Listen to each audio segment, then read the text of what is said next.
I just want to welcome you all to tonight. It's the first night of our college webinar series. My name is Cynthia Ibarra, and I am an area director for the Boys and Girls Clubs of the Sequoias. I'm joined today by area director Leticia Betancourt, and we are so excited to be here with you today to talk all about the college transfer process and experience. With us this evening is a set of remarkable young professionals here to talk about their experiences going from community college to a four-year university. And now I kind of want to warm up the panel. How many of you guys, thinking back when you were 18, how many of you, raise of hands, would have guessed that this is where you would be by this age? Any of you? So yeah, so it's a little different, right? You know, and this is all to say that, hey, you know, life moves us in a lot of different directions, and, you know, college is one way to get there, and there's a lot of different experiences that we all have and that we'll all get to share tonight. So again, thank you for being with us today.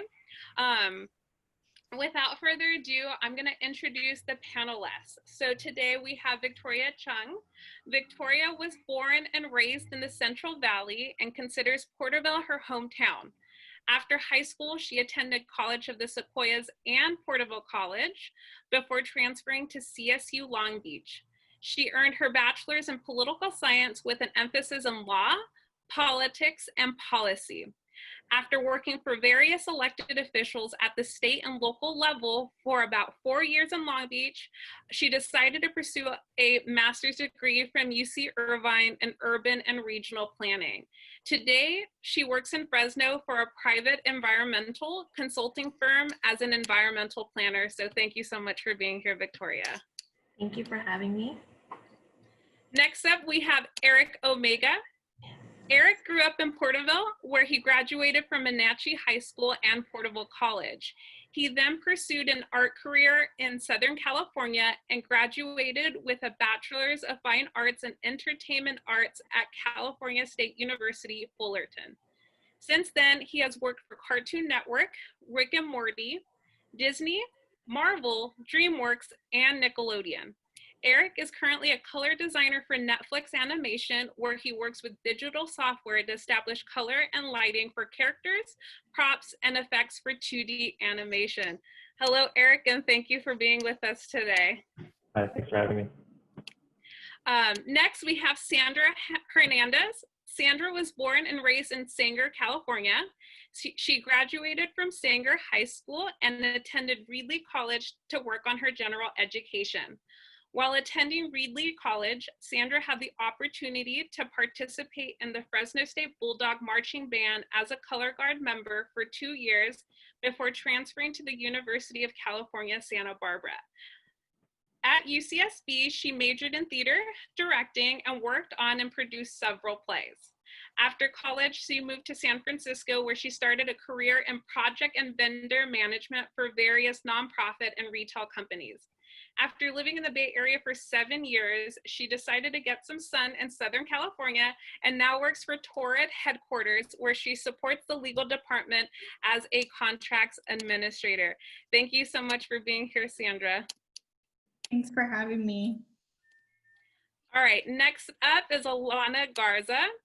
Alana lived in the Bay Area for the first 10 years of her life and then moved to Fresno. She attended Clovis schools, Valley Oak, and Krasner. Is that right, Alana? Am I getting that right? Krasner. Okay. Yeah. Okay. And then graduated from Clovis West in 2008. She attended Fresno City College and graduated from Fresno State with a BS in biology and a minor in chemistry. She currently works as an associate biologist for Rincon Consultants, where she conducts surveys for threatened and endangered species around the Central Valley. Thank you so much for being here, Alana. Thank you. Next up is Alma Lemus. She was born in Michoacan, Mexico, and raised in the small farm worker community of Farmersville, California. Alma attended the community college, College of the Sequoias, located in Visalia, and transferred to the University of Southern California, USC, which is based in Los Angeles. Alma is the recipient of the prestigious Jack Kent Cooke Transfer Scholarship and holds a bachelor's degree in political science from USC. Her passion for immigrant rights started while attending USC and being involved in various groups supporting undocumented students. Alma is also a Deferred Action for Childhood Arrivals DACA recipient and currently works as a paralegal for Kids in Need of Defense, located in Fresno, California.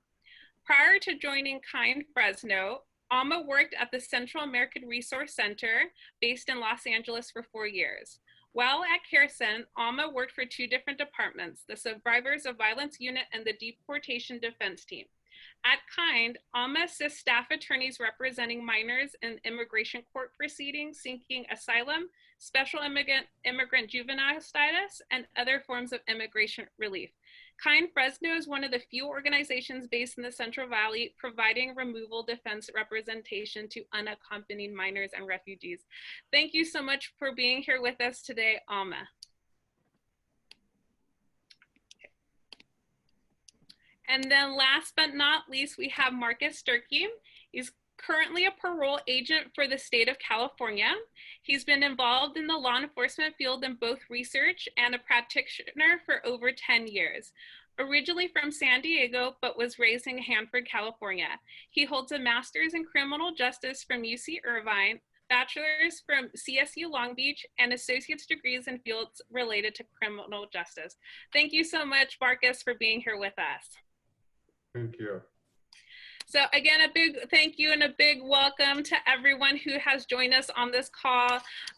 Right now is the time to start putting any questions that you have for our panelists in the question and answer box. We will be looking through those and picking some questions that you might have for our individual panelists.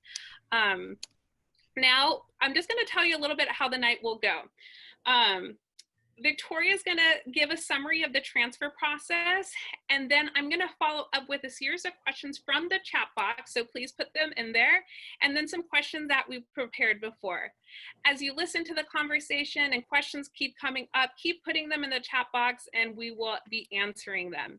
So let's begin. Victoria, if you don't mind, let's take us through the transfer process. Thanks, Cynthia. So depending on the community college that you want to attend, the process for applying and then transferring is slightly different. So for example, many of us attended local community colleges like Porterville College, COS, Fresno City. The first thing that you should do is visit their website and find the enrollment page. This may seem self-explanatory, but if you're a first-generation college student, it really is a difficult process to navigate. So follow all the steps on the enrollment page. Make sure you actually do every single one of them, or else you're unable to take classes. Don't procrastinate and apply early. Getting an appointment with a counselor is actually very difficult. Sometimes you wait hours. So that's something that you need to be aware of when you're applying. And the transfer process has changed slightly since we've all attended community college. But at the bare minimum, you have to complete 60 course credits. So usually every class that you take is about 3 or 4 credits. So I don't know how to do the math because I'm not a math major, but whatever 60 divided by 30 or 4 is, it's like 20 classes that you take throughout your community college career. That's about 2 or 3 years, along with the class that you're supposed to take for your prerequisites for your major. So what's the difference between general ed and prerequisites? General ed are courses that you're supposed to take as basic requirements for all universities, and it allows you to explore many different fields. So if you're going into college thinking you're gonna be a doctor, you take a lot of bio classes, but you have to also take something like a course in humanities, and then you end up loving art history, and so you go into that kind of major. That's the whole reason you take general ed courses. And then your prerequisites are courses that you take for your specific major in order to transfer to your desired university. So these are courses that you take that you should be doing especially well in, depending on what major you're about to go in. And then something that a lot of transfer students need to know about is a website called assist.org. the transfer process is actually very complicated. So assist.org actually helps you figure out what classes are you supposed to be taking at your community college that will transfer to your university that will suffice the prerequisite courses, your courses that you're supposed to take in order to transfer. So go to assist.org, write that down, make sure that you check that often if you're going to go to community college. And that's why it's very important within your first 2 or 3 semesters that you figure out what college and major you want to go into. That way you can figure out exactly what courses you should be taking in order to transfer. And then the transfer process itself, once you complete all your required courses, you should really think about keeping a high GPA in order to be competitive when transferring. So at least a B average for less impacted majors. So whatever university that you're willing to commit to, check and see if that major is very competitive in that university, and try to keep a B average. But if you're trying to go into, like, for example, I went to Long Beach State, my transfer major that I transferred into was marketing. That was super competitive, super impacted. You want to make sure you have a really high GPA, or else a lot of colleges just will pass on you because you didn't do well in your prerequisite classes. And then lastly, some other advice that, transferring, after you get all your classes done, you want to transfer and talk to a career counselor while you're in school. They will keep you up to date on your dates on when to apply for universities, which is usually in the winter time if you want to enroll in the fall. So this is why it's important to talk to your career counselors often. And some other advice that I would give is it's okay to attend multiple community colleges at once, especially because not every community college offers the same courses, doesn't have the same quality of professors. So if you're feeling like you're lacking in professor quality, or if you're lacking in a specific class somewhere like COS, and you want to take more classes like at Porterville College, you should apply to both, but you would need to apply to those 2 separate colleges separately. And then lastly, community college is a time to explore careers. So take a bunch of fun classes and have fun with it, and then meet a lot of people. And that's the process, sort of. Awesome. I think you gave a great job kind of giving an overview of what to expect in the college transfer process. So thank you so much for doing that for us, Victoria. Now we're going to get in some questions that we prepared. And this first question is going to go to all of you guys. So my question is, why did you choose to go to a community college versus a 4-year straight out of high school? And we'll just take it from who's on my screen. Alana, if you're ready, why did you choose to do the community college route? I was kind of undecided in what I wanted to do. So I didn't want to spend all the money to go to a 4-year just to like go to a 4-year and not know what I was doing. It actually took me a long time to figure out what I wanted to do. So I'm glad that I did go to a community college, and as Victoria said, taking the general education classes really helped me to figure out what I wanted to do. So it was mainly about being undecided and not wanting to waste money. Awesome. That's always a good reason, right? You know, because I don't know about you guys, but I racked up a little bit of debt in my college experience. Eric, how about you? Yeah, pretty much the same. I was kind of like debating between 2 majors, like did I want to do art or did I want to do something medical? Because like my parents wanted me to do something medical, or should I go for my dream? You know, so like I was like kind of decided at the time, and I wanted to save more money, so I decided to stay in community college for the 2 years and just like figure myself out and see where I want to go with that. Cool.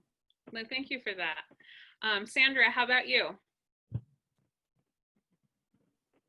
Sure. I as everybody has been saying, I think a big motivator for me to go to community college first was to save some money, especially because I didn't have scholarships lined up after high school. I didn't take the SATs. And so I think for me, a big factor was financial. I would say another factor that I've heard from other people that I've talked to with similar backgrounds as me has been a little bit of a cultural transition for me in terms of, I come from a very traditionally Mexican family, and being the eldest daughter, I think it took a little bit more of a process to convince my parents to let me go to a 4-year college. So it was definitely a mix of those two things, but I'm glad I went that route. As Cynthia said, I saved quite a bit of money going to community college first. And side note, I actually met Sandra at UCSB, so we're actually friends. So I asked her to be on this panel, so thank you, Sandra, for doing that for me. Markus, how about you? Other than what everybody else has kind of touched on, I think for me, it was about just kind of learning how to be a college student, because obviously it was a lot different, in high school. And then it kind of gave me an opportunity to, and this has already been touched on, to kind of like really figure out what I want. So one of the benefits that I had by the time I went to a 4-year, I definitely knew how to be a student. So I think that helped me out a lot, because I wasn't like, okay, like what classes, I knew just how to be a better student. Cool, I like that. Alma, how about yourself? For me, one of the biggest factor was also financial, right? But also, when I graduated high school, there wasn't that many scholarship opportunities or financial aid available for undocumented students. There wasn't like there wasn't the California Dream Act. There wasn't DACA. So financially, it was going to be really difficult to go to a 4-year school. So community college was the best option for me, just to one, to kind of like introduce me to the whole college work environment, and also ease me into what I wanted to study and what I wanted to do. But yeah, those were my reasons. Cool, thank you. And then lastly, Victoria, why did you choose the community college route? Didn't have a choice. My parents decided that because it was during the recession, I don't know if you guys remember the recession. Yeah. That was a big factor, I think, for a lot of our families. But my parents were like, you should stay home for 2 years. Even though we've been pushing you on the 4-year college track, you should stay home, let's save money and go to community college, which I begrudgingly did.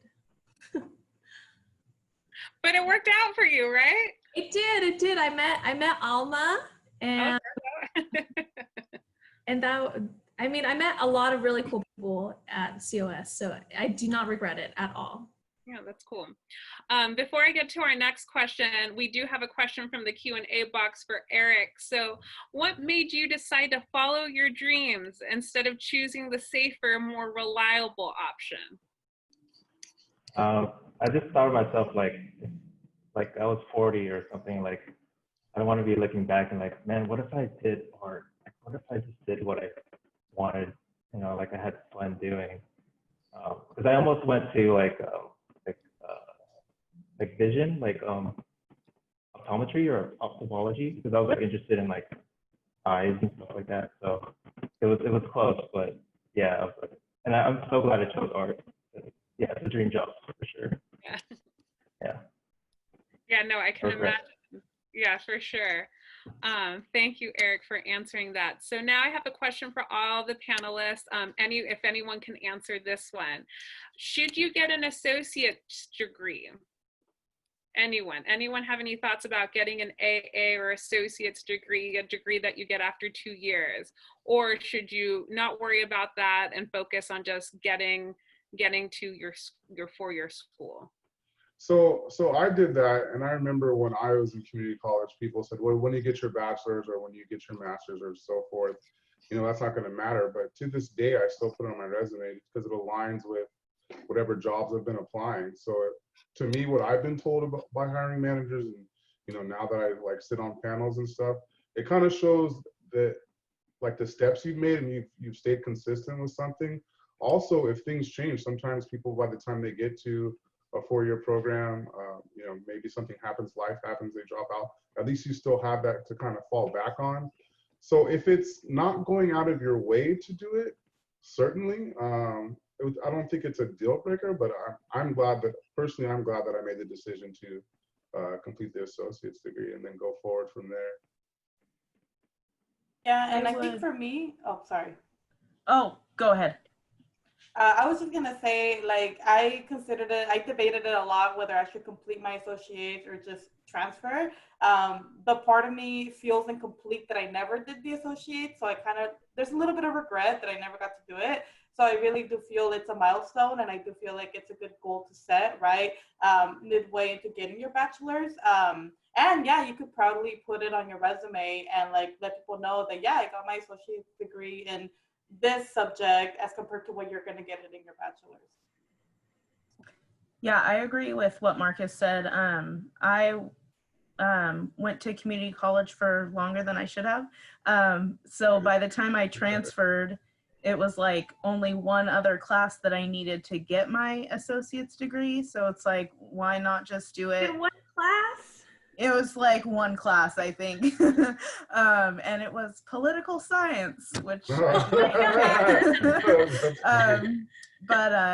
but yeah, so it was only a extra step or something like that. And I think by the time you get your 60 units, you're not too far from getting your associate's degree anyways. And I still put it on my resume. It's still that like Markus said, that extra step to show I was consistent and doing what I wanted to do. So I totally agree. Awesome. Thank you. We have another question from the chat. This one's for Markus. Did you know you always wanted to go to grad school? Yes. Yeah, definitely. So when I started my educational journey, I knew that I was interested in government. And I wanted to be kind of broad, so I didn't know exactly where, but by the time I was an undergrad, like in political science, then I kind of decided more in like the criminal justice field. So then that's what pushed me towards UC Irvine and their criminology program. Cool, thank you for that. Okay, so I'm gonna start this question off with Victoria, but if anyone else wants to chime in, please do so. So Victoria, how do you get a 4-year experience into 2 to 3 years at your transferred college? So this is a really good question. So once I transferred, I lived in the dorms my first year once I transferred, and that really opened the door for me to really get involved on campus. Not only did the dorm experience give you a lot of activities to do, the RAs were always planning stuff to do in the dorms. You meet a lot of people that you probably would never meet if you live off campus. And it doubled as, my dorm doubled as a central meeting location for all the people that I met on campus. So like anytime we had club events or whatever, and we needed a meeting place and we didn't want to book someplace on campus, you'd be like, oh, let's just go to my dorm and we'll just hang out there. And it was always a perfect place to hang out. And on top of that, I was very involved. Once I got to Long Beach State, I joined the Red Cross Club. I was part of the Political Science Student Association. I was part of the American Marketing Association. I was VP president of the CSLB Young Democrats. I was a senator at large for the ASI Student Government Association. I interned for Congresswoman Janice Hahn's re-election campaign, and I worked part-time, like 15 to 20 hours a week at Staples. So I put a lot into the 2 years I was there, and the one thing I regret not doing was studying abroad. But I did literally everything else I wanted to do. Coming from a small town, I was not going to waste any opportunity at Long Beach and just be a commuter student. There was no way I was going to do that. Cool. No, I can totally see that too. Anyone else? How did you guys fit 4-year experience in 2 to 3 years? Kind of like, Oh, go ahead. I'm sorry, go ahead. Everybody jump in. Go ahead. Yeah, I joined some clubs. I did some extra classes that I wouldn't have normally done. Case in point, I met Cynthia in a class that, I didn't, it wasn't necessarily part of my curriculum. So just exploring new clubs, also living on campus, getting that dorm experience and getting to switch out roommates. I think it was like every year we got a new set of roommates, and then we had transfer students, international students in our blocks. So I was always meeting people from other countries. So it was really great. Cool. And then Alana and Markus, I think you guys had an answer too.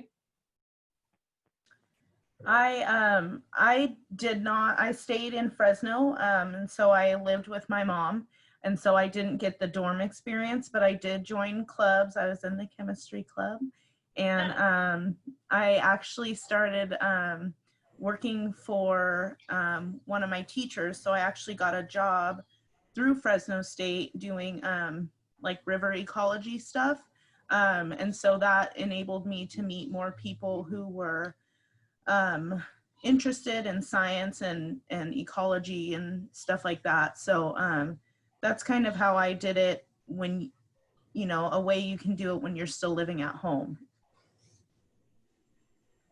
Yeah, for me, I mean, they already touched on it, but I just, whatever I could go and participate in different clubs, school spirit events. I mean, I tried to stay on campus as much as possible. Coming from a small town, graduating from West Hills and then going to Long Beach, I mean, I can still feel the excitement. I tried to do, everything that I could. So yeah, you definitely can. So. I was also gonna just insert that depending on the college you decide to go to, they also tend to have a lot of similar activities and programs as they do for the freshman classes for transfer students, where you get to meet other fellow transfer students and connect with them and just kind of create your own network with other students that have a similar background or similar experience as you, just because it is a little bit awkward coming in, midway of the year, midway of the 4-year college experience. But yeah, clubs, organizations, like being active in that kind of way. Also maybe even joining fraternities or sororities, that also helps a lot of people to kind of assimilate into the culture of a 4-year college experience. Oh, no, thank you. I think this is all really good advice. We have another question from the chat box. It was for Eric or Alma.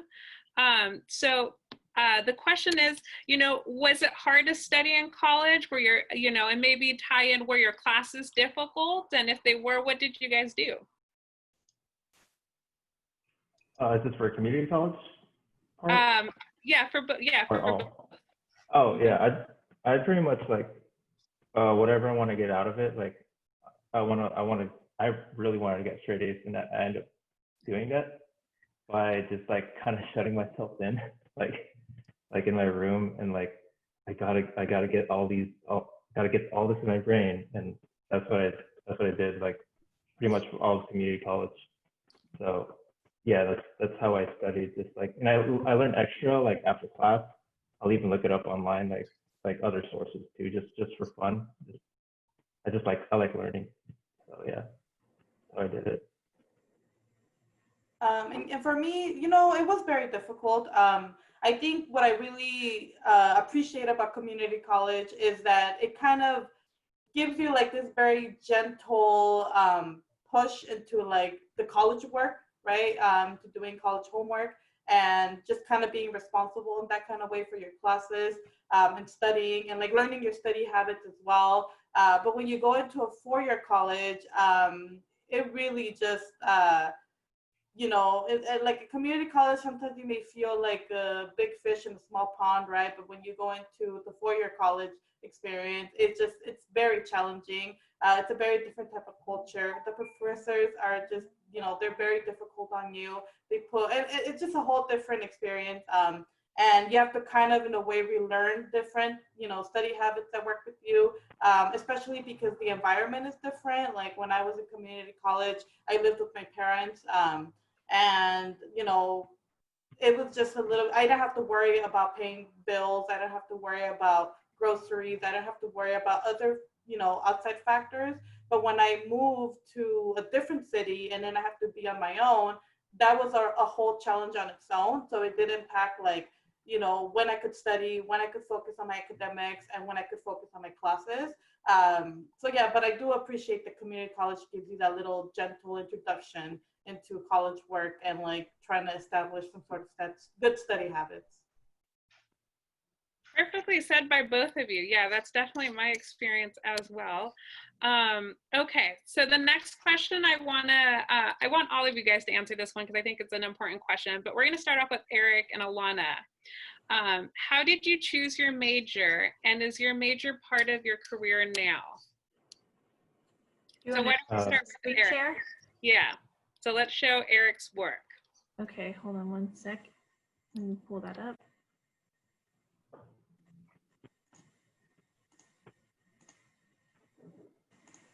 Okay, can everybody see? Yes. Should I zoom in? Sure. Okay. Go ahead, Eric. Okay, cool. Yeah, I chose my major because I love art. I love drawing. I've always loved drawing in school. Like I even got in trouble by just drawing on the back of my test when I'm done. So yeah, I felt like I should pursue this career. So that's why I chose that. And yeah, this was my somewhat professional work. And where I've worked on, I worked on a mobile game, Nancy Drew, regular show, Adventure Time, Spider-Man, and these are in order. Sometimes they overlap. I'd like work like as I was working on Spider-Man, I'd work on DreamWorks Trolls and Nickelodeon Glitch Decks at the same time, which is tough. And then I transitioned to Disney, Big City Green, and then after that, currently I'm at Netflix Animation on a secret project right now. But yeah, it's a lot of fun. Secret project. Don't leave us hanging like that. No, You'll see it soon on Netflix. Let us know. Eric's also really good at drawing on the fly. One time I posted a photo of myself studying in the library and he drew that photo. Oh my gosh, I remember, I totally forgot about that. So you would say, like, did your major prepare you for this career? Oh, definitely. Yeah, like in school, like we learned how to, like in Portable College, they taught us how to use Photoshop. So that's the main software program I use every single day, Photoshop. So what I've learned in Portable College, like I use every day. So definitely. No, that's great. Okay, thank Eric, you. what do you draw? Do you draw all of these things for the animated series? I have multiple roles in the animation industry. Currently, I'm doing color designing, which is I'm painting the character or the prop or the set. Say there's like an explosion, they need color on that. So I'll put my colors down. I'll tell the animators how to color this explosion, or the pickle Rick, this top image right here. How does Pickle Rick turn? Like, what does he look like on the back? I purposely made the front with a yellowish stripe going down the front because like it's hard to tell where the front of the character is. So I put that down the middle so you can, because as he's rolling, you can tell where the front is immediately. That's all about like readability as quick as possible. And on Adventure Time, I was a background designer, which is basically just drawing the line art of the background. So it's a set, and I draw the line art, and then someone else paints it. And the rest are just like characters and stuff I like to draw. And I also do character design on something that also I can't say. Coming up. Secret project. Secret project. It's based on a children's book, so That's all I think. Ooh. Hint, hint, hint, hint. Yeah. In the chat box, guess which show Eric is going to do. If we guess it right, he will confirm. Just kidding, Eric. I don't have to do that. Okay, and then Alana, why don't you tackle the question? I'll reiterate it. How did you choose your major, and is your major part of your career now? Let me share her screen for her too. So I chose my major basically through general ed, the general education that we have to take. I actually wanted to be on Broadway and do like theater. So I had to take biology classes as part of general education, and one of the classes we took, he wanted us to go around the campus and identify trees and animals that we could see. And I was like, I want to do this. And then so I just got a biology degree, and now that's what I do. So the top is a little black and yellow salamander. That's a California tiger salamander. And these are all either on the California endangered species list or on the federal endangered species list. Most of them are on both.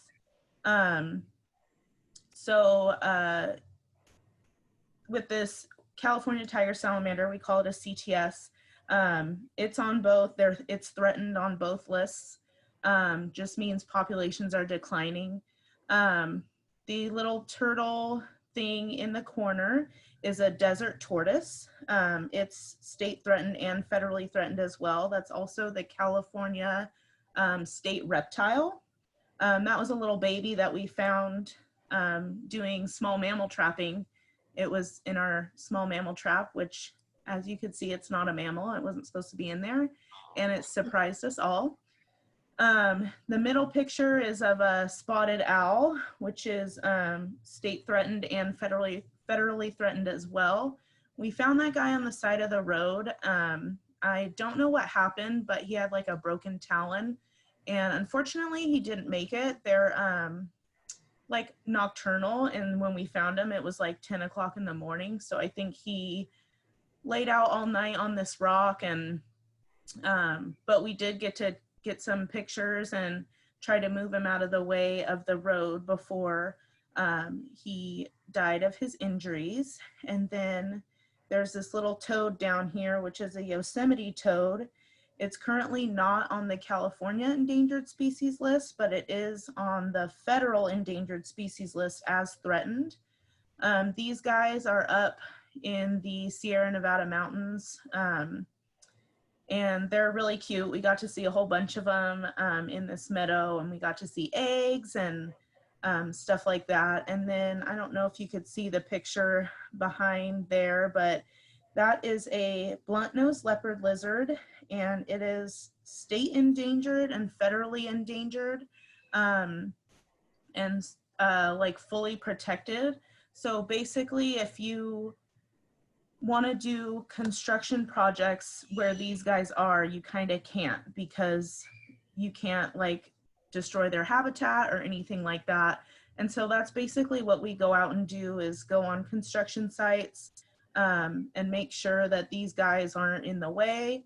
And if they are in the way, then we are permitted sometimes to move them out of the way or build fences so they can't get onto the construction site, or sometimes both. And so, yeah, I was definitely, I learned through getting my major what to do, how to identify animals. One of my favorite classes I took at Fresno State was birds and reptiles. And then, as you could see from the slide, I use that information a lot. We also do like nesting bird surveys, because nests and nesting birds are protected. So if we see a nest, we have to let the crew know, hey, you can't go within 100 feet or 500 feet or sometimes half a mile of this nest.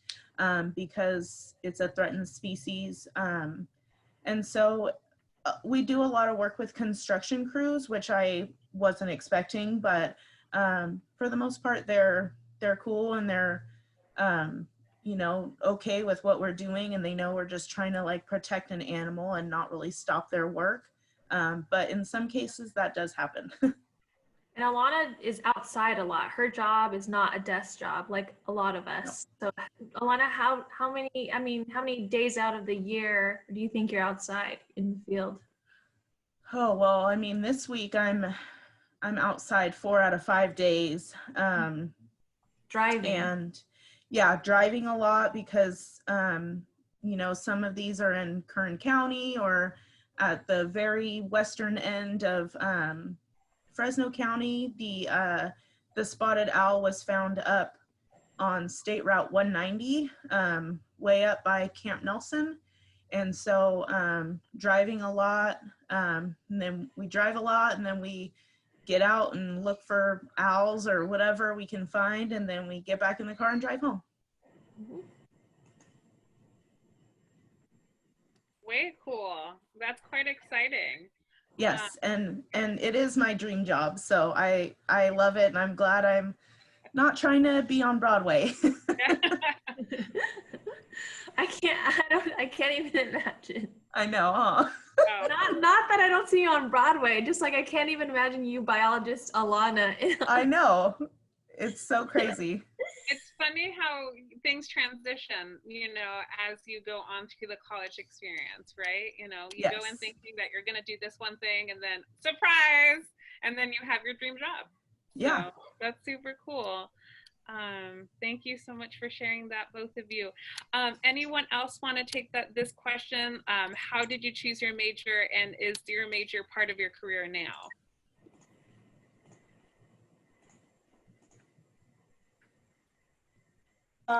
So for me, I studied political science at USC, but when I was at community college, actually, my major was English, because I thought I wanted to like teach writing and like, you know, English and literature and whatnot.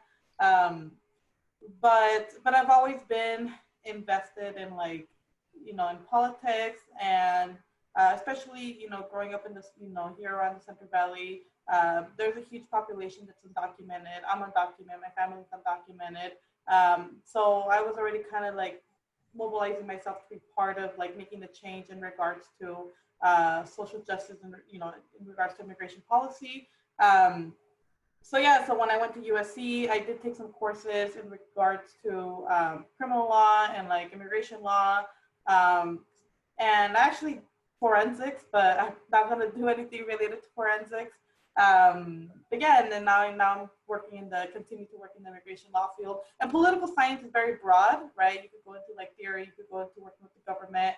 I chose more toward the law section, but it's still different for political science, but it's still in the legal field. Cool, thank you so much for that. I'm going to actually pivot to Sandra next, because Sandra, I know that your major isn't necessarily tied to what you're doing today. So, but let me know what kind of lessons or how you actually are kind of using your major in what you do today. Sure. So I majored in theater. I felt, when I picked my major, I felt really passionate about performing. I was, as Cynthia mentioned before, I was part of the Bulldog Marching Band for 2 years, and I loved it. I loved every aspect of being a creative. And once I graduated college, I was still doing a little bit of that when I moved to the Bay Area. But I also started working on different projects for organizations, and I started to recognize that it's something that I like to do. I like taking an idea and working with others to bring it to life, whether it's in a product, whether it's in a process, or and my theater background actually has helped me a lot, because in the business world, you have to deal with multiple disciplines and with departments that you may not know a lot about. And in a similar way in theater, you're working with set designers, actors, and coordinating all of these moving pieces to arrive at a finished product. And so I find every day a lot of my work still uses a lot of the skills that I learned through my major. Awesome. Thank you. Yeah, I like, I was a theater major as well. And so, you think you might not be using your major if it was a completely different field, but I feel like there's a lot of things you learn, by going to college that is super helpful in the day-to-day. So thank you for that. Okay, so we're going to move on to the next question. So what was your guys' experience going from living at home while you were attending community college to being on your own after transferring? And that's for anyone who wants to answer this question. I could talk a little bit about it, especially because I went from living in a very small little town, rural, to the big city of LA. So it was a lot of culture shock. And especially because, at least in my little town, Farmersville, you have a lot of Mexicans, and it's not very diverse, right? COS is somewhat more diverse, but Los Angeles was just culture shock and the whole lot of different levels. And also just being in a different type of, being in more of an urban environment was very, a little bit scary and challenging, because everybody tells you all these scary stories about you're going to get mugged, you're going to get assaulted.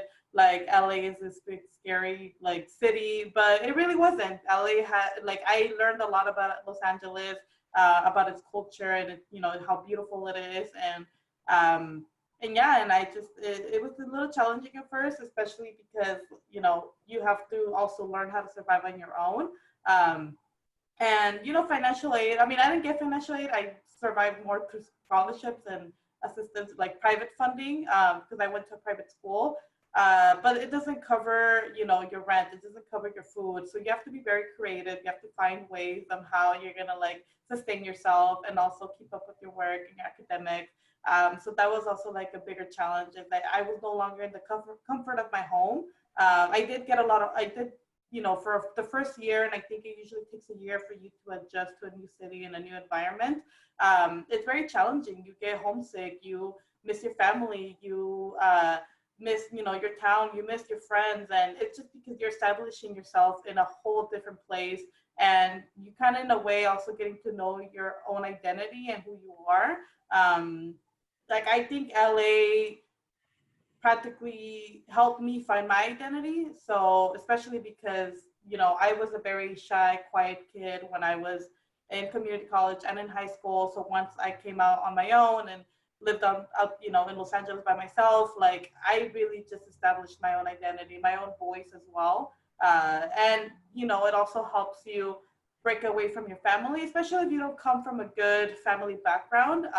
You start, developing healthy boundaries with yourself, with other people around you.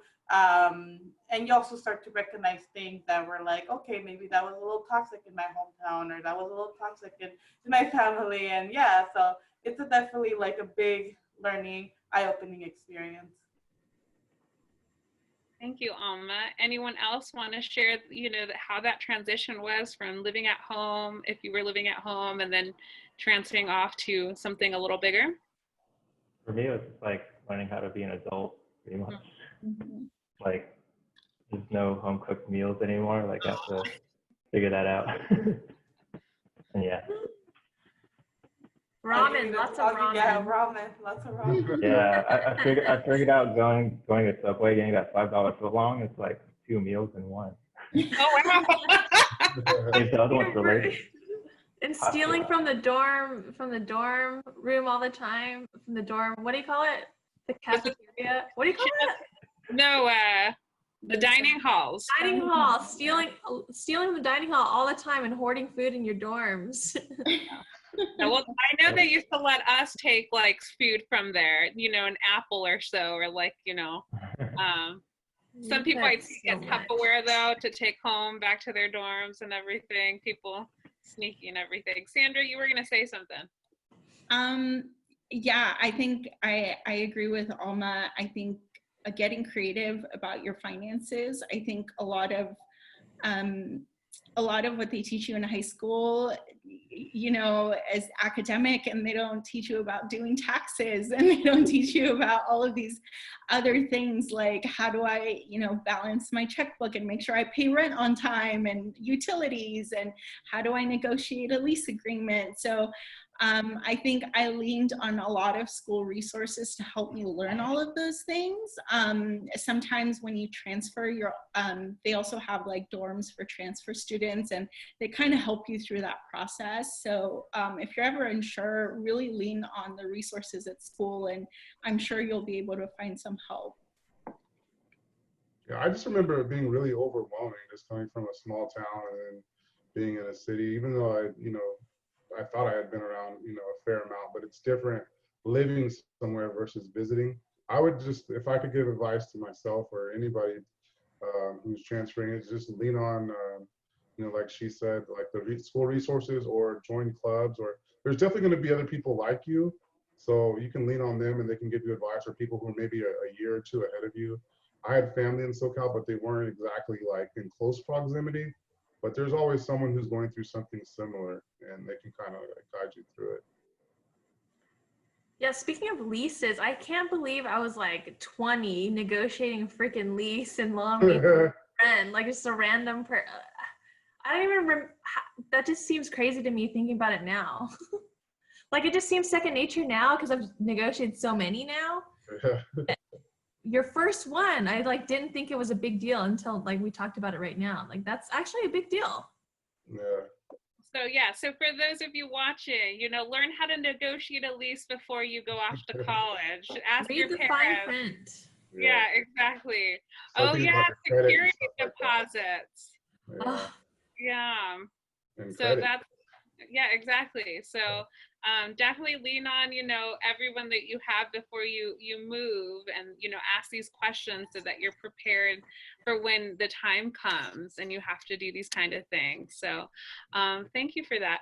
I was gonna, Go ahead. I was gonna No, go ahead. suggest like a helpful tip, just because it helped me out, just because I didn't take the route of going to dorms and like student housing, just because it is a little more expensive. And but one thing I say that's really helpful to do now, where you're at, is connect. If you already know what school you're gonna go to, or have an idea, it's like if you could find, there's usually alumni events that they host in different parts of town, right? And sometimes they have them here in Fresno, depending on what school you want to go to. Maybe you just have to keep an eye out. But connecting with alumni or current students there, or other students that are from your school and are currently going to that school, right? Just because they can also help you with like finding housing, because that's kind of how I did it.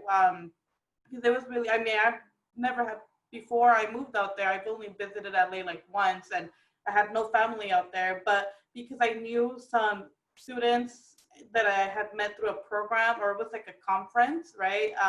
And also like other alumni, I was able to use their connections or themselves for them to help me find housing, or just giving them tips on where to find good housing in LA. So that was something that was very helpful. Yeah, no, thank you. That is like an amazing kind of like tip. So conferences, Alma, and then where else, just alumni events, around the area you would suggest looking for? Yeah, I feel like, and I don't know exactly if in the Central Valley, like where they might have them, but I know that sometimes they have chapters. Universities have like alumni chapters, and sometimes they throw like events and like networking events. But I mostly met people through conferences, through other programs, and scholarships. That was one way I was able to connect with, people who are currently students, grad students, or just alumni from those schools. Yeah. Cool, thank you. I think that's, amazing advice. Okay, this is a question for everyone again. Did you live, and it tied into what we were just talking about, did you live on campus or off campus? Did you guys have roommates? What was that experience like for you? And any advice for living with like complete strangers? So my first roommate out of the dorm, so I had a dorm mate, a suite mate actually, what do you call him? Roommate. She was from Visalia. She like connected with me because CSULB had this like portal where you could talk to people that were in your area to find a roommate in your dorms. So that was my first. And then after doing the transfer process at CSULB, I met a girl in my major, which was marketing at the time, and we got our first apartment together. So getting to really know people your first semester is really important if you're trying to transition from like living on campus to off campus, and finding people who are like from your area helps too, because then if you want to, like if you don't want to bring a car with you to campus and you want to go home for the holidays, if your roommate or your dorm mate or whatever has a car, you can easily go home and rely on them for transportation. I didn't have a car my first year. And then I had a bunch of random roommates after that, which you think wouldn't work out, but actually they're like my best friends to this day. We still chat every once in a while. And you don't actually lose really good friends if you don't live with close friends, if that makes any sense. Yeah, I get that, because sometimes dynamics change, right? You know, Yes. it's experiences for different people. Anyone else? How was your, living situation on campus, off campus?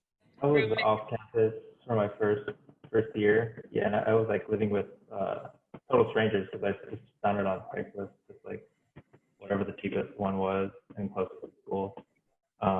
It was a good experience. Just got to learn how to like, boundaries and like who's going to use the kitchen or who's going to use the bathroom, or like the laundry system, or the house chores system. There's a whole like system you write on the whiteboard there, and yeah, it was pretty cool. Like I say, I learned a lot from that experience. Cool. Yeah, I agree. I agree with Eric. Making sure you communicate with your roommates on boundaries and cleaning the apartment is really big. Similar to Victoria, I and Alma, actually, I reached out to someone I knew from high school who I knew was already at the school and who connected me with the girl who was ultimately my roommate, who was also from Sanger. So it was using your connections to find roommates, or like Victoria said, finding people who are going to the same school as you is always really helpful, and you feel a little bit more comforted knowing that somebody else is going through the same thing. Cool. One thing about off-campus housing, the way it kind of usually is typically structured, it's just these houses that are like 8 bedrooms. And I mean, at least in Los Angeles, I don't know about maybe other areas may be different, but they're practically like 8-bedroom houses where they rent out each room. So you're going to have like 7 to 8 housemates, or 10, who knows how many people are living in that house. And yeah, you have to like learn how to set your boundaries and respect other people's boundaries as well. I actually got lucky because I lucky in the sense where when I first tried looking for housing, I found this one house that was renting rooms, but when I got there, the landlord had told me that a representative for like the students, for like these international students, practically paid in cash the deposit and the first month's rent for all 7 students. So there wasn't any more rooms available. But she showed me a basement, and she was like, I have this basement and I could rent it to you for, $400 a month. And me being like, you know what, where am I gonna find that in LA? So sure, like it was a scary looking basement. But I took the leap of faith, and I just lived. I mean, she did remodel it and actually came out nicer than what she expected, because she actually wanted to rent it out for a higher price. But she took pity on me because I don't know, it was like this very interesting experience with this landlord. And, I really appreciate her, and like, she was very helpful to me while I was at USC. But I just lived in this basement for like for maybe 2 years. But it, you can get lucky like that sometimes. But yeah, usually it's very structured in like houses or apartments sometimes, where people are looking out for, looking for roommates. But yeah, my experience was usually living in big, large houses. Yeah. That is an amazing story. I cannot imagine living in a basement, but I feel like at that age I would have been like, wow, this is like my own place. Like, this is awesome, you know? So no, thank you for sharing that as well. So, you know, we're talking about, you know, living arrangements and everything. And so, you know, part of going to college is, you know, your school life, but we also have like your personal life there too. So how did you guys balance like your personal life and your school life, especially if you had extracurriculars? Now, Markus, I heard that you were in a fraternity. So how did that, you know, work out, and how did you balance, you know, everything that you had going on? Yeah. Yeah, so going back to like being community college, because I already kind of knew how to be a student, I was able to balance, like I knew, okay, this is time to focus on this. Because like Greek life can be very like, you know, time consuming. There's so many events to do, so many things you can do. It's not just partying. But so for me, that was the advantage, where I saw other people who maybe went straight to a 4-year.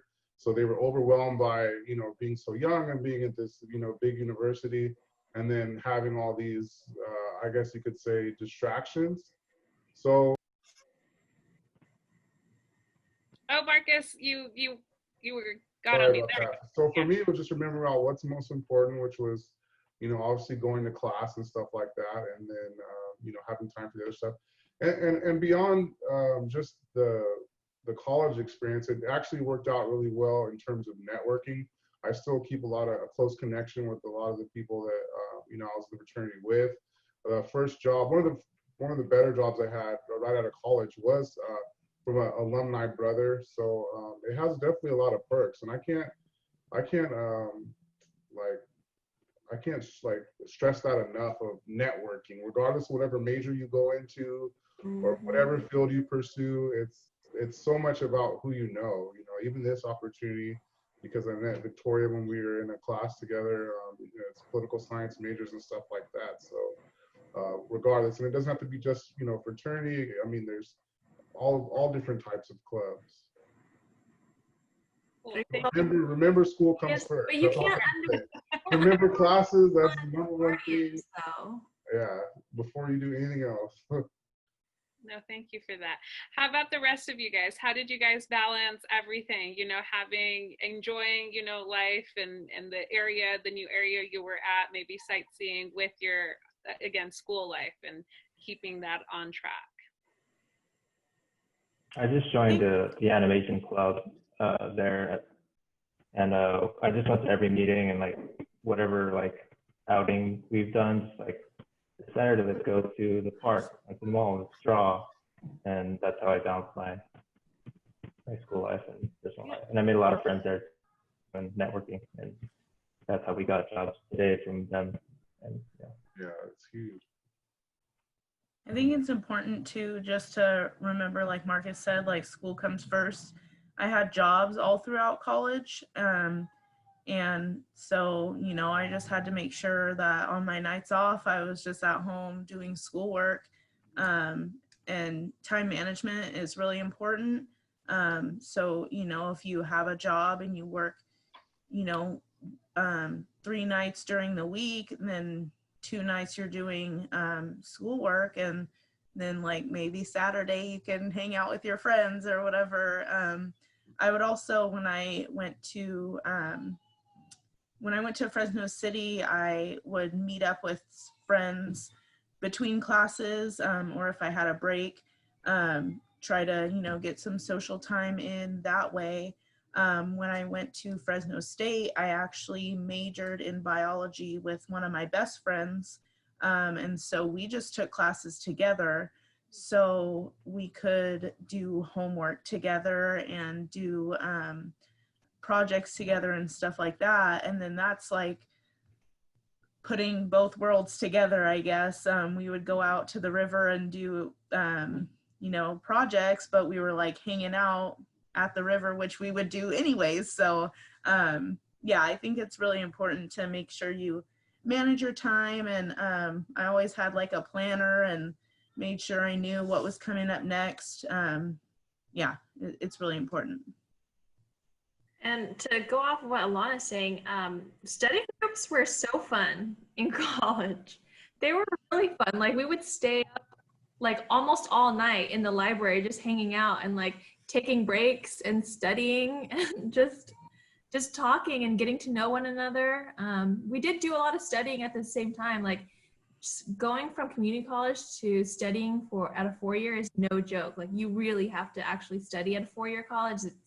You're not messing around. Like you do mess around at the library sometimes, like in terms of just hanging out and talking to people, but study time is real. Like you really have to plan that time in, or else you get behind, you get complacent, and then you don't actually study. But study groups, funnest thing I've ever done I think, in college. You're just like delirious trying to stay up late, trying to study. Yeah, and you guys are all going crazy and you're like, what is this? I don't know. And then someone else knows and they can explain it to you and you're like, thank you. And it's just, it's a great way to meet like people who I don't think you would have met before or really talked to before. You just end up in a group with them because they're sitting right there at the table, and then now you're in the group and now you know this person, and sometimes it's like a lifelong friendship. Mm-hmm. And that's happened with Markus. Did we do study group? We did. I remember you used to organize it then. Yeah. Yeah. No, it's something great just about talking about people who are also passionate about whatever you're learning. You know, you don't even really have, even if you just, went to class and stuff, I mean, doing the study groups, because I mean, you can ping pong off ideas, even though I don't see Victoria as much, I still, hit her up every once in a while, like, what are you doing now? Because we had similar interests then. We have another mutual friend, Jose, I contact him. So that's how I learned, even beyond the classroom, is just explaining to other people, maybe it's something I understand, and then having them explain it to me. So, and you get to meet people. Oh, very good advice.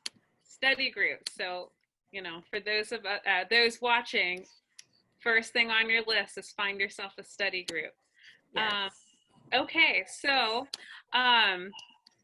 another question for all of you. Why did you pick your university that you ended up transferring to? Fresno State was the only place I could go where I could still live with my mom. And I actually did not want to go there for the longest time. I was like, I'm getting away from Fresno. But I, like Victoria said, it was during the recession and I didn't want to pay all that money to go somewhere else and also live somewhere else. And so I kind of settled on Fresno State, which is unfortunate that I had to see it that way because I ended up loving it. And I remember one time driving in and I was like, this is my school. And like, I would, watch the football games on TV or listen to them on the radio and just be like, man, I'm so proud of my Bulldogs all the time. So I think for me, it was definitely like settling, but now it's not a bad thing. Great. For me, I think you have to follow the money. That's kind of what you have to do with, sometimes you don't get that really freedom of choice of what school you would want to, right? And with USC, what really pushed me toward that direction was, going to, when I was in community college, like I went to a few conferences, especially with this organization called the Chicano Latino Youth Leadership Project. And through them, I met a couple of alumni, Latino alumni, and students from USC. So, they kind of, motivated me to go there. But also, being undocumented, like CSUs and UCs are great because there are cheaper options, right? But a lot of times those schools are, tight with funding that's more federal and state level. And at that time, a lot of that funding wasn't available for undocumented students. So, there wasn't, availability with financial aid or mobility with like how they could, move their finances or offer you money, right? But with private schools, it was a different story. Private schools are a lot more expensive, but, because they have a lot of private funders, there's a lot of hush money that goes around, and I was fortunate to kind of like be part of that hush money, because a lot of times, you know, I did have one transfer scholarship, but even with that scholarship, because that scholarship gave me $30,000 a year, but it wasn't enough for USC, right? So I still had a good portion I have to pay with USC, but USC, you know, when I made my connections with alumni and like financial aid and collections at USC, they started connecting me with scholarships that were like, you know, we're going to give you the scholarship that no one actually applied for, but you can't tell anybody. It's going to be the down low.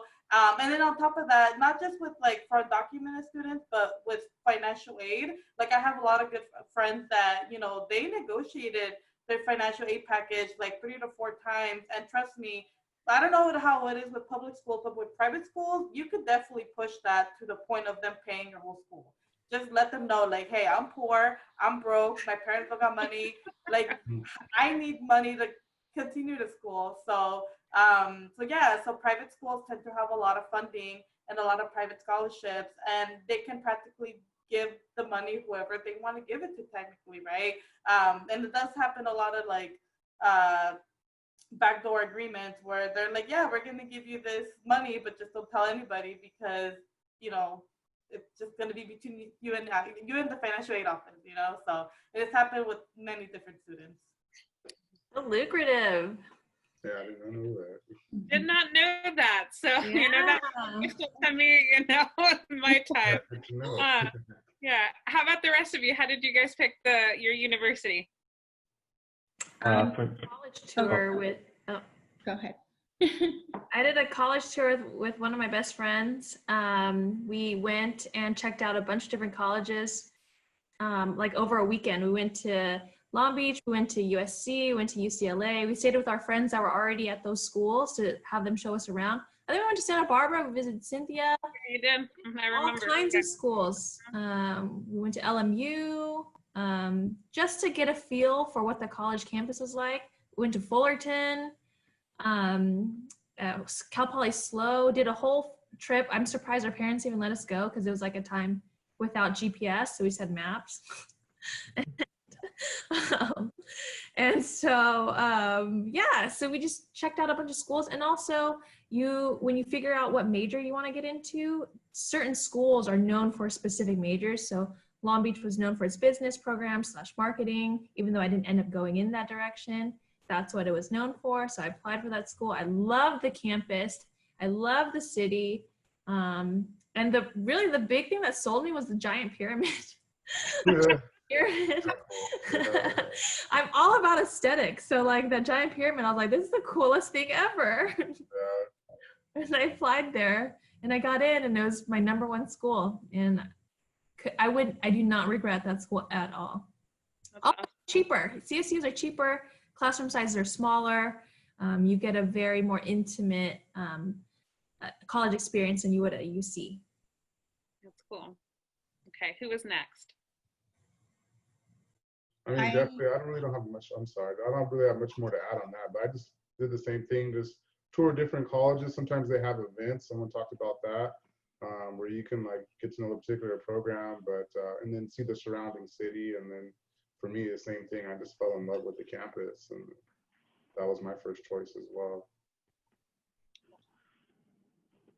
And then Sandra, you were next?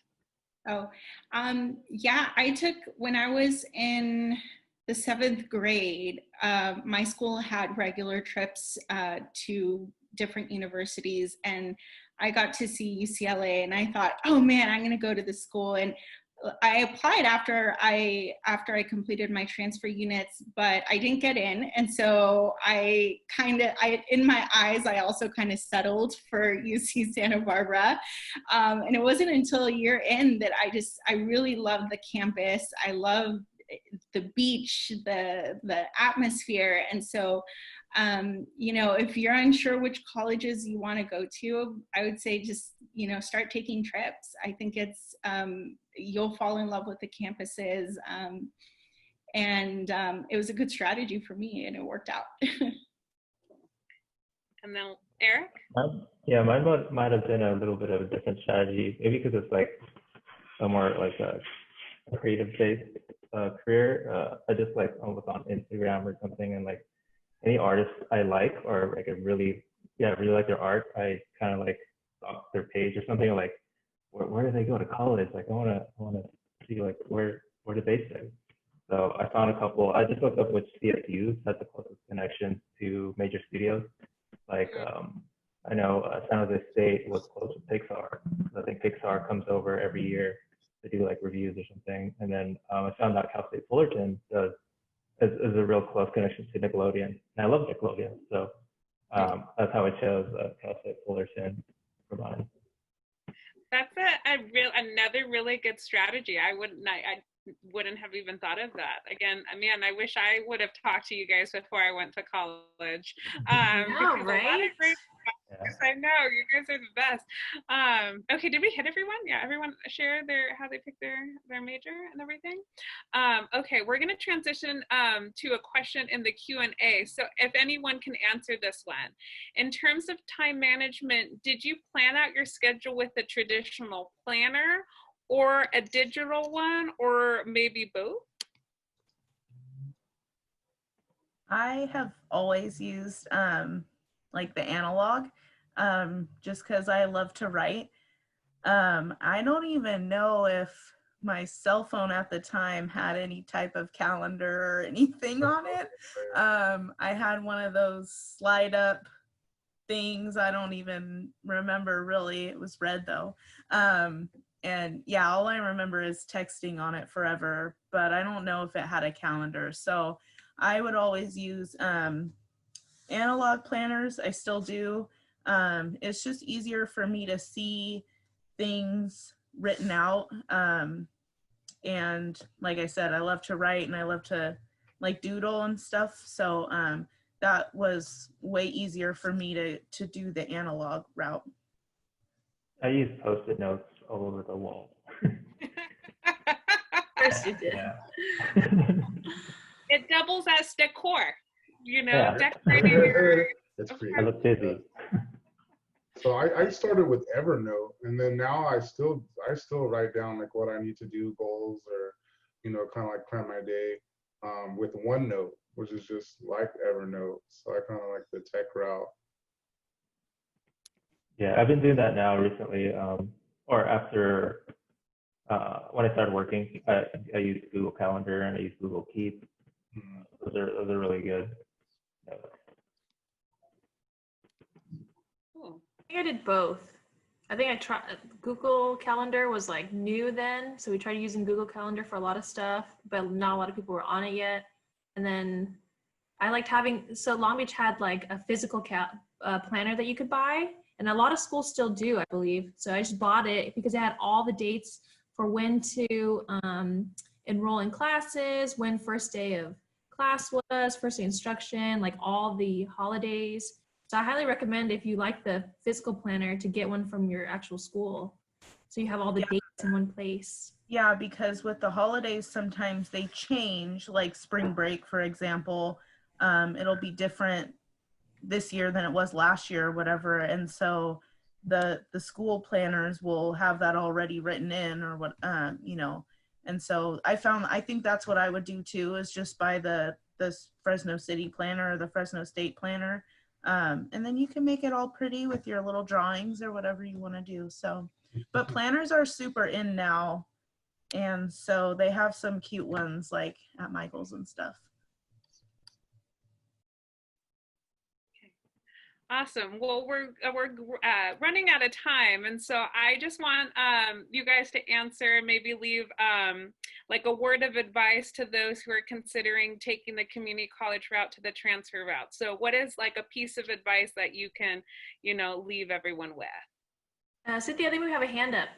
Oh, okay. Let's see.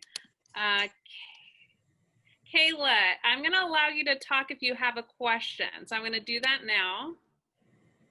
Kayla, did you have a question that you wanted to ask? Yeah. Okay, go for it. Is there a certain age you have to be to go to college, or do you just have to graduate from high school? Good question, Kayla. Who wants to answer that one? To go to college, I mean, I remember when I was in high school, I took some community college classes at 15 or 16, and it counted for a double credit. So, no, and I know people, I've read at least people graduating college before, even 18, or some people had their associate's degree at the same time that they graduated high school. So they were transfers, but they technically kind of weren't, if that makes sense. So, Yeah. So yeah, no, definitely. I would highly recommend it if that's something that you're interested in too. Yeah, I had a few friends who took classes as we were going to high school, and they were like Markus said, 15 or 16. And then my friend was actually super young when she graduated, and she was only I think she was only 16 when we graduated high school or something like that. And she went to Fresno City College with us, which I thought was weird because I was 18. And it's like, okay, you're in college at 16, but that's cool for you. So yeah, I don't think there's an age limit. Great question. Yeah. Thank you, Kayla. So hopefully that answered your question. I remember taking classes, like everyone's saying, while I was in high school. And I think for high school students, I think you don't have to pay for the classes. So you just go and you take them, and yeah, like you don't have to pay for them, and it gets you some units so that you're ready to, when you want to go to university, you have that ready to go too. So I also wanted to add, when you're in high school, if your school offers them the advanced placement classes, well, also if you test well at the end of the year, you do get college units that you could later use in either community college or when you transfer, and it reduces the number of college classes that you ultimately have to take, which is always really good. Okay. All right. So if you have any last questions, please put them in the chat box. Otherwise, pieces of advice, guys. What kind of advice do you have to give about, transferring? I think the one that I really just urge everybody, and even, when right now being in high school too, if you're in high school, just hustle for the scholarships, hustle for that money. Don't be afraid to tell your story and share it, just because there is a lot of scholarship money out there. Even if you think you might not qualify, I say just still do it. You might be surprised. I know there was a couple scholarships that I've applied for that I'm like, I might not even get it, but then I ended up getting them. Even the small ones too, the ones that are like $300, $500, or there's even scholarship that maybe they're not like money, but they'll, provide you a laptop. Just, hustle for it, because college is expensive, and then you can't 100% rely on financial aid, just because there's a lot of hiccups with financial aid. So, but there is a lot of private funders out there that are going to be willing to sponsor you, and just Google it. I mean, technology's a lot better nowadays, so there's probably easier to find, scholarships out there, and yeah, that's my tip. Cool, thank you. If I could throw in one thing, it would be if there's a particular university you're considering, maybe one of the things that I did was I sought out community colleges that had relationships with that university. So like COS, for example, has a strong relationship with Fresno State. I wanted to go to Long Beach State, so I actually, even though I was still living in the Central Valley, I took an online class. I believe it was at Coastline Community College in Golden West, because I saw that they had an articulation agreement with Long Beach State. So I figured when they were going over my admissions, okay, we see this, but we have a strong relationship with this particular university. Also there, you're gonna maybe meet other people that are, also trying to get into the process of getting into that particular school. So that's something that is really good, especially when budgets are slashed and stuff. You have to get kind of creative. Victoria talked about attending different community colleges. You don't have just the ones in your area. You can attend any of them all up and down the state, especially now with everything so distance learning. So take advantage of that. Thank you. I would say, and this wasn't really talked about, but take your time, because it took me 4 years to get my associate's degree. and it took me 3 extra years to get my bachelor's degree. It was in biology, it was during a recession. Some classes weren't available when I needed them to be. I was working, stuff like that.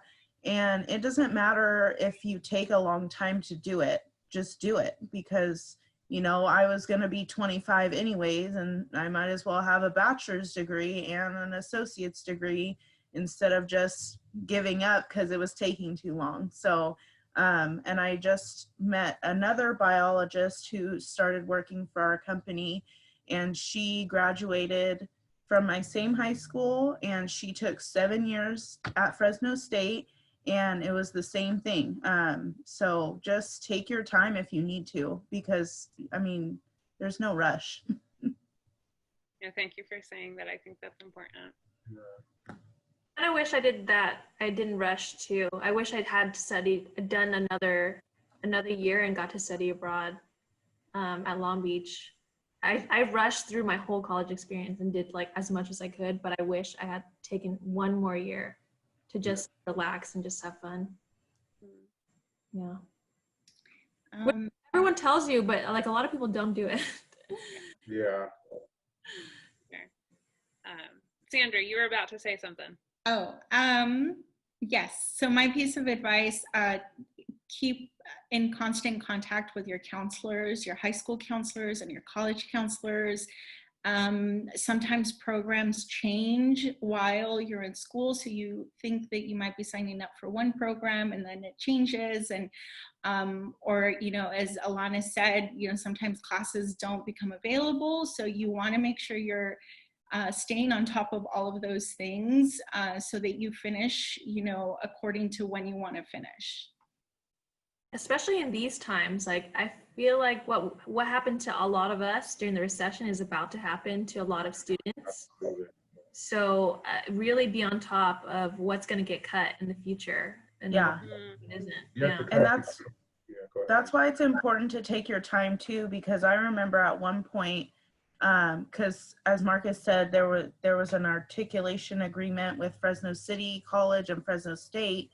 So you basically, once you do all your like core 4 or whatever, you basically are in, but then they stopped taking applications for Fresno State. So I had to stay at Fresno City for a while, and just like, I didn't want to be, you know, not taking classes. And so I just took some classes, and that's what I did when I got to Fresno State. I wanted to graduate with my best friend, so I ended up getting a minor in chemistry.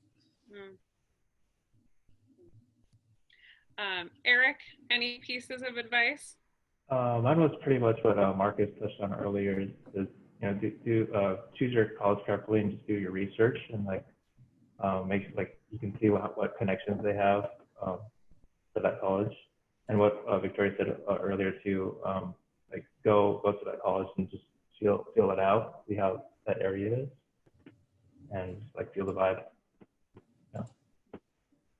And I don't know if anyone else had this like issue where like classes get filled up really fast, and then Yeah.